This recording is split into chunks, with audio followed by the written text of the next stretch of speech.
Հայաստանի գրողների միությունը Լևոն Անանյանի անվան պոեզիայի պուրակում մայրաքաղաքի դպրոցների աշակերտների մասնակցությամբ տալիս է մանկապատանեկան գրականության շաբաթվա մեկնարկը։ Դեռ խորհրդային տարիներից եկող այս ավանդույթը կարճատև դադար ունեցավ անկախության առաջին տարիներին, բայց արդեն 2 տասնամյակից ավելի է, ինչ գրողների միությունն ու Խնկո Ապոր անվան գրադարանը համատեղ նախաձեռնությամբ հետևողականորեն իրականացնում են գրականության քարոզչության այս մեծ նախագիծը։ Ամեն տարի ավանդաբար շաբաթվա բացումը կատարվում էր Հայաստանի որևէ մարզում։ Այս տարի շաբաթվա պաշտոնական բացման հասցեն պոեզիայի պուրակն է։ Մանկագիրները ձեռնունայն չեն եկել, շաբաթը նշանավորում են մանկական նոր ընտրանի հրատարակությամբ։ 20 օր առաջ հրատարակվեց Երգերի ծառ այս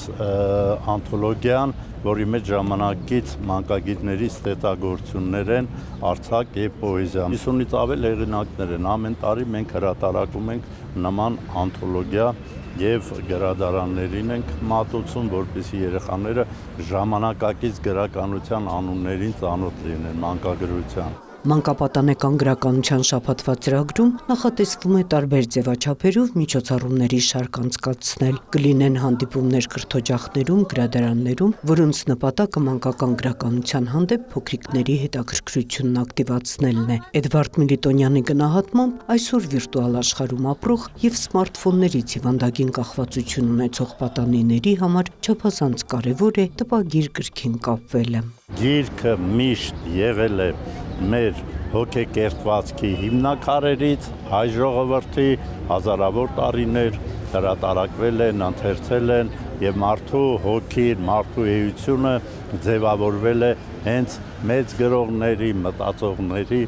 ուրեմն արվեստագետների, պատմագիրների, այդ ամբողջ ստեղծագործությունների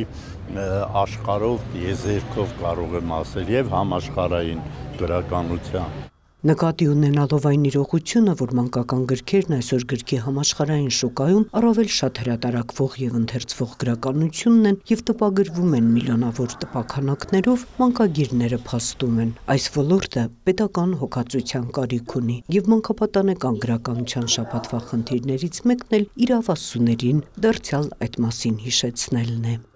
Նունե Ալեքսանյան, Ռոմիկ Խաչատրյան, Լուրեր։